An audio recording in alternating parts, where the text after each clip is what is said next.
আসসালামু আলাইকুম। পৃথিবীর সকল জীবের কল্যাণ হোক। এই নির্বাচনে প্রত্যেকটা রাজনৈতিক দল তাদের নির্বাচনী প্রচারণায় অনেক ধরনের কার্ড খেলার চেষ্টা করেছেন। যেমন কেউ হাদি কার্ড খেলার চেষ্টা করেছেন, কেউ চাঁদাবাজ কার্ড খেলার চেষ্টা করেছেন, বিএনপি ফ্যামিলি কার্ড নিয়ে এসছে। সবাই বিভিন্ন ধরনের কার্ড খেলার চেষ্টা করেছেন। কিন্তু তারেক রহমান যে কাজটা করতে পারতেন, আরেকটা কার্ড তার হাতে ছিল। আরেকটা অনেক বড় ধরনের কার্ড তার হাতে ছিল, তারপরেও তিনি এই কার্ডটি খেলেননি। সেই কার্ডটা হলো বেগম খালেদা জিয়ার আবেগীয় কার্ড।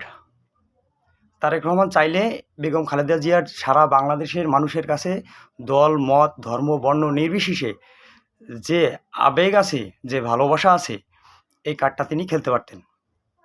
কিন্তু তারেক রহমান এই নির্বাচনী প্রচারণায় যতগুলো বক্তব্য দিয়েছেন, কোনো বক্তব্যই তিনি বেগম খালেদা জিয়ার যে অবদান বাংলাদেশের রাজনৈতিক ইতিহাসে, বাংলাদেশের গণতন্ত্রের জন্যে খালেদা জিয়ার যে অবদান, তিনি এই বেগম খালেদা জিয়ার এই অবদানগুলোর কথা একবারও কোনো বক্তব্যে বলেননি।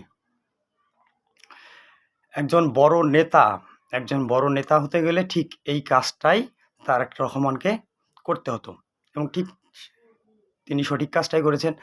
তিনি কখনোই কোনো বক্তব্যে বেগম খালেদা জিয়ার যে অসামান্য অবদান এই বাংলাদেশের মানুষের জন্যে, তার যে সংগ্রাম, তিনি এই বক্তব্যগুলি দেন নাই। আমি বিএনপির অনেক ক্যান্ডিডেটের নির্বাচনী প্রচারণায় যে বক্তব্য, তাতে আমি শুনেছি যে বক্তব্য শুরু এবং শেষ বেগম খালেদা জিয়া এবং তারেক রহমানের প্রশংসা দিয়ে শুরু করেছেন।